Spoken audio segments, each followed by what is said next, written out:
Hi everyone, it's me Darlene. I am back with another video. We are going to do partial seams tonight. I know, you are excited. Here's the deal. I've known about partial seams for a very long time. I might have done some just, in like the way I do crumb quilting, things like that. But I've never done them on a video, and we're going to do that. The reason partial seams are good to know how to make is because, for one thing, when we put sashing around a square, or like if we're doing round robin kind of crazy quilt style, each time we put a strip, the strip has to be longer and then even longer, which is awesome if we're working with actual scrap strips or whatever, again, like crazy quilt style, crumb quilt style, that kind of thing. But sometimes we would like to make a block that looks complicated when it's not. We're not doing that tonight. We're just going to do a simple, basic partial seam. But when you know how to do a partial seam, you can tuck blocks in places that they don't look like they belong there. Like, how did she do that? How did she put that block in there? It's done with partial seams. And what's cool about them is if you want to add sashing, again, to your piece, generally we would need at least two size strips, put a strip on each side, and then the top and bottom strip have to be longer. This way, with partial seams, all the strips are the same size. So if you want to put borders around your blocks, you can cut your blocks and cut all your strips really quickly, because you're just going to cut one size of strips and you're done. So let's look at this block. This is a 3.5 inch square. I started with that because I happen to sell a lot of 3.5 inch squares, and I thought it would be cute to use that.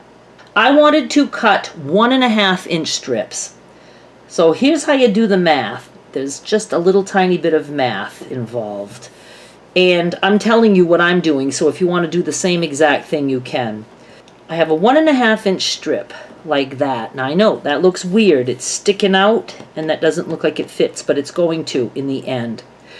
The math is add this and this. So 3.5 plus 1.5 is 5. Subtract 1/2 inch. This works no matter what the sizes are. Subtract 1/2 inch. We are at 4.5. So my little strips are 1.5 by 4.5. Because that's what the math told us it needed to be if we're doing 1.5. Let's say if you wanted to do just a 1 inch strip, it would be 3.5 plus 1 is, what did I say? 3.5 plus 1 is 4.5. Subtract 1/2 and it would be 4. So your strips would be 1 by 4. Now here's what we're going to do. We're going to start. I'm not taking you to the machine because I'm not set up to do that. I kind of work in the opposite direction than most people, but I don't care. I do what works for me. So I'm going to the machine. I'm actually going to have it this way.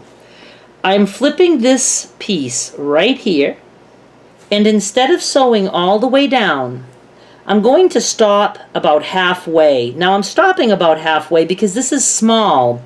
What you want to do, if you had a big block, you want to stop a good 2 inches before you hit the end of your block. So in my case, I'm just going about to here, about halfway.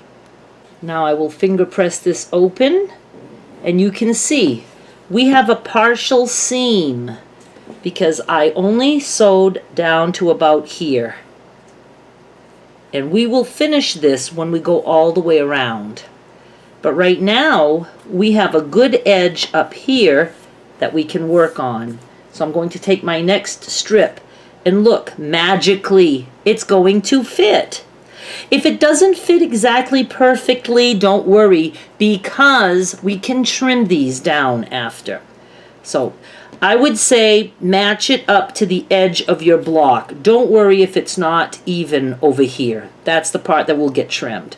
So I'm going to go like this, and this time, just like normal, and I can see I'm off by a little bit, and that's just because I'm not doing a perfect 1/4 inch seam, and you won't either, so don't worry about it. match up your block to the edge of your strip, and I'm sewing down this way now. I have this one done. Finger pressing. I know it still looks weird. You're gonna say, how are you doing that? Well, getting there. Now this one is going here. See how beautifully it fits? I'm going to flip it. I'm going to worry about matching up this part and letting the border parts not match. I'm sewing this way, but of course I'll be going to the machine and sewing this way. Let me open it this way. Yeah, you can tell my 1/4" seams are not good right now, but that's all right. Now here's the last one. It looks like it's not going to fit right. Let's actually put a pin. Let's pin this back just to keep it out of our way. And we're going to do this. We're just adding this piece on. See, it fits like that. And so, now we have this. Let's open this and finger press. Let's remove the magic pin. And see, this is all going to fit. It would fit perfectly if I was sewing right. So we go like this, and we're just going to fold this back. And you can start sewing about where you stopped. So I'm just going to put the needle here, and I am going to finish this seam going down. Now it's hard to even know by looking at the back which one was the partial, but I can tell by the stitching this one is. And I just put it back. Now it's just really unfortunate that I screwed up this much. I don't understand. I don't know if maybe my center isn't a good 3.5 inch, because look, I did a practice one and I didn't screw up the edges on this one at all. But I was still planning on trimming it because, I don't know, I just like things trimmed. But this was all the same size pieces. I just don't understand how come it didn't work perfectly. But I'm telling you, I started with a 3.5 inch square, and my strips were 1.5 by 4.5. That's all I can say. And it should work. It just didn't work for me that time. And I'll think about it all night, and I'll figure out why it didn't. Let's trim now. It's driving me crazy that second block didn't come out right. This is why I don't like to practice in advance. I like to show you guys what I'm doing the first time I do it. I don't know. Sometimes the first time is the only time that it works. But we're going to trim. And here's how I'm doing it. I don't know. I've never seen a video showing you how to trim partial seam blocks. But I can see my seam here and up here, and they're 3 inches apart. So I'm putting this seam up here on a line. I'm on the 14, and then this one's on the 11. So there's 3 inches there, and then I have I can trim on the 10 and I can trim on the 15, and that's going to give me a 5-inch block. You know, you just want it centered as much as possible, and this is a good way to center it, I do think. Now I'm going to do the same this way. Let's see. Now I have a nice little 5-inch square, and it's awfully cute. Alright, let's look at this bugger. On the 11, on the 14, going to trim on the 10 and the 15 again.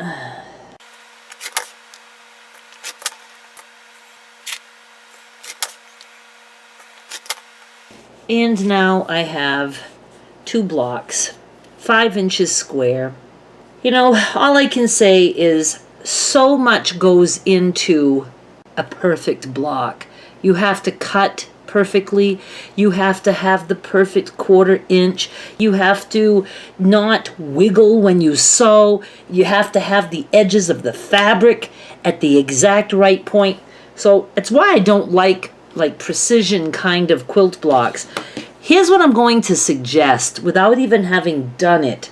When we added 3.5 and 1.5, because I had my 1.5 inch strips, that was 5. instead of subtracting a 1/2 inch for the seam allowance, I would just go with 5. So I would add whatever square you're using with whatever width of strip you wanted to use.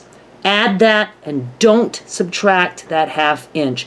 Your strips are all going to be a little too long, but that's okay. When you sew them, you can trim whatever's left over and make it even. We'll have to do that in the next video because I'm sure my explanation is not a good visual. Look, I've had a rough week. A lot has gone on in the past week. I had a massive fabric frenzy. I sold my rental property and I was going through closing at the same time as that sale. Same day. I closed on the same day as my frenzy. So that's why I haven't recorded in a little over a week. And I'm anxious now to just jump back into this and do all kinds of things. Subscribe, pretty please. Oh, go check me out on TikTok, Skylar too. My eBay, Skylar's eBay. All of that is down in the description box. Please go check everything out. Thank you so much for watching. I hope I didn't confuse you too much. You are welcome to go watch other partial seam videos and see how perfect they do it on camera. But that's because they practice and try really hard to be perfect on camera. I don't have time for that. You get what you get with me. And what you get with me is the real way it works for everyone. Even those professional quilters that you watch that act like they never do anything wrong, they're trimming too because theirs also didn't come out right. Thank you so much for watching. I'll be back with more soon. Bye.